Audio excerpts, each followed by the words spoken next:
Bismillahirrahmanirrahim. Assalamualaikum warahmatullahi wabarakatuh. Sahabat-sahabat, alhamdulillah kita berjumpa kembali.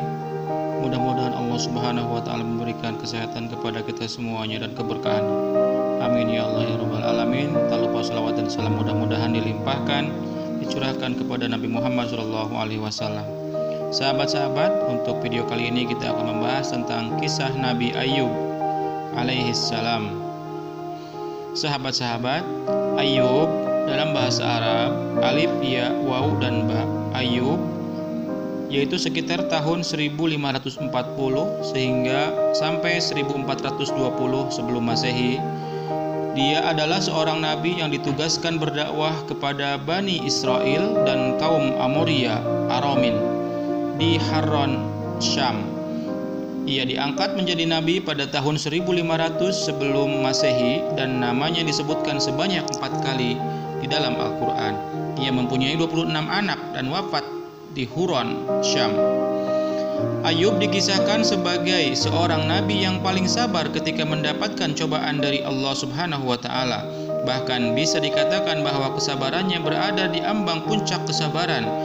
Sering orang mengagumi kesabaran kepada Ayub, misalnya dikatakan seperti sabarnya Ayub.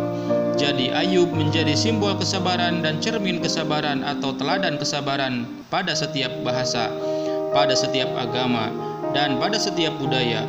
Allah telah memujinya dalam kitabnya yang berbunyi, sesungguhnya kami dapati dia, yaitu Ayub, seorang yang sabar. Dialah sebaik-baik hamba, sesungguhnya dia amatlah taat kepada Tuhannya. Surat Shad ayat 44. Ayub berasal dari bahasa Arab dan bahasa Ibrani yang memiliki arti yang sama, yaitu menggantikan.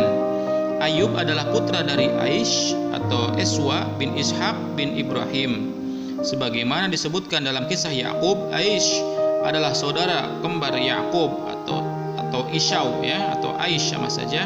Jadi Ayub masih keponakan Yakub dan sepupu Yusuf. Dalam situs web Thayyibah.com dijabarkan bahwa silsilah Ayub adalah sebagai berikut: Ayub bin Amus bin Tawih bin Rum bin Ais atau Eswa bin Ishaq bin Ibrahim. Sumber lain mengatakan bahwa silsilah Ayub adalah sebagai berikut: Ayub bin Amwas bin Zarih dari keturunan Ibrahim. Sahabat-sahabat, Ayub adalah salah seorang manusia pilihan dari sejumlah manusia pilihan yang mulia. Allah telah menceritakan dalam kitabnya dan memujinya dengan berbagai sifat yang terpuji secara umum dan sifat sabar atas ujian secara khusus. Allah telah mengujinya dengan anaknya, keluarganya, dan hartanya. Kemudian dengan tubuhnya, Allah telah mengujinya dengan ujian yang tidak pernah ditimpakan kepada siapapun, tetapi ia tetap sabar dalam menunaikan perintah Allah dan terus-menerus bertaubat kepadanya.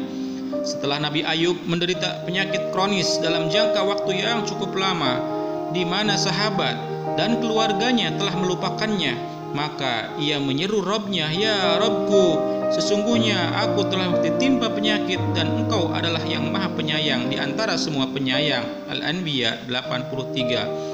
Dikatakan kepadanya, "Hantamkanlah kakimu, inilah air yang sejuk untuk mandi dan minum." Shad ayat 42. Nabi Ayub alaihissalam menghantamkan kakinya, maka memancarlah mata air yang dingin karena hantaman kakinya tersebut.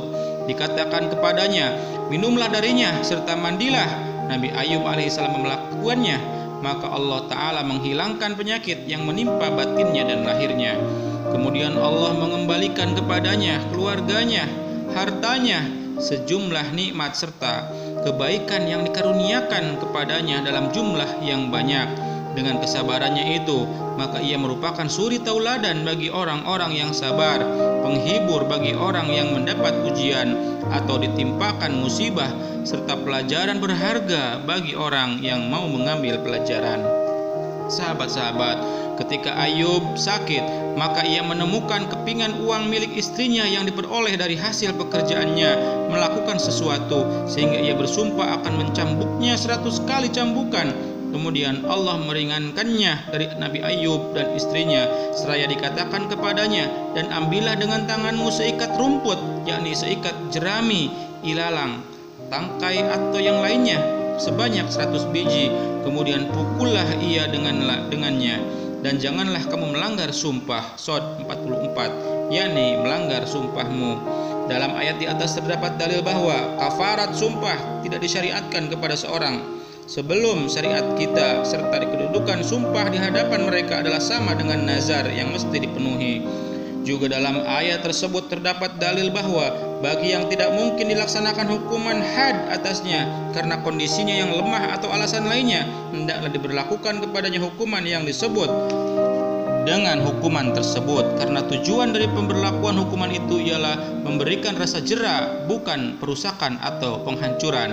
Sahabat-sahabat, dalam sebuah hadis yang diriwayatkan dari Anas bin Malik, Nabi Muhammad SAW, beliau bersabda, sesungguhnya Nabi Allah Ayub alaihissalam diuji dengan musibah tersebut selama 18 tahun, di mana keluarganya dekat serta keluarganya yang jauh telah menolaknya dan mengusirnya kecuali 2 orang laki-laki dari saudara-saudaranya, di mana keduanya telah memberinya makan dan mengunjunginya. Kemudian pada suatu hari salah seorang dari kedua saudaranya itu berkata kepada saudaranya yang satu, demi Allah, perlu diketahui bahwa Ayub telah melakukan suatu dosa yang belum pernah dilakukan siapapun di dunia ini. Sahabatnya itu bertanya, dosa apakah itu?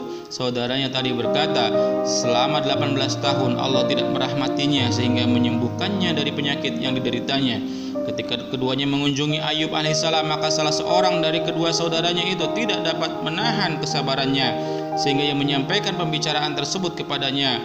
Ayub alaihissalam menjawab, aku tidak mengetahui apa yang kamu berdua bicarakan, kecuali Allah Ta'ala telah memberitahukan kepadaku bahwa aku diperintah untuk mendatangi 2 orang laki-laki yang berselisih supaya keduanya mengingat Allah, sedang aku tidak akan kembali ke rumahku dan menutup diri dari keluar keduanya karena merasa benci mengingat Allah kecuali dalam kebenaran. Nabi Muhammad bersabda, ketika Ayub alaihissalam pergi menunaikan hajatnya, maka istrinya memegang tangannya hingga selesai. Suatu hari istrinya datang terlambat dan Ayub alaihissalam menerima wahyu, hantamkanlah kakimu, inilah air yang sejuk untuk mandi dan minum. Shad 42. Ketika istrinya datang dan bermaksud menemuinya, maka ia melayangkan pandangannya dalam keadaan tertegun, dan Ayub alaihissalam menyambutnya dalam rupa di mana Allah telah menyembuhkan penyakit yang dideritanya, dan rupanya sangat tampan seperti semula. Ketika istrinya melihatnya, seraya bertanya, semoga Allah memberkatimu, apakah engkau melihat Nabi Allah yang sedang diuji? Demi Allah, bahwa aku melihatnya mirip denganmu saat ia sehat. Ayub alaihissalam menjawab, sesungguhnya aku ini adalah dia. Ketika itu di hadapannya terdapat 2 buah gundukan, yaitu gundukan gandum dan jawawut. Kemudian Allah mengirim 2 buah awan, dan di mana ketika salah satunya menaungi gundukan gandum, maka tercurahlah padanya emas hingga penuh, sedangkan pada gundukan jawawut tercurah mata uang hingga penuh. Hadis riwayat Abu Ya'la 3617 yang disahihkan oleh Al-Hakim 2/581 sampai 582 dan Ibnu Hibban 2091 serta Albani dalam kitab sahihnya nomor 17. Sahabat-sahabat, demikian kisah dari Nabi Ayub. Mudah-mudahan ada hikmah buat kita semuanya untuk selalu sabar dengan ujian-ujian yang menimpa kita semuanya, walaupun ujian tersebut begitu terasa berat oleh kita semuanya. Itu merupakan ujian dari Allah Subhanahu wa Ta'ala. Jika kita sabar, maka Allah akan mengganti dengan kebaikan. Tetapi jika kita tidak sabar, Allah akan menambah kesukaran-kesukaran kepada kita semuanya. Sahabat-sahabat, demikian kita bersambung di video berikutnya tentang kisah nabi-nabi yang lainnya.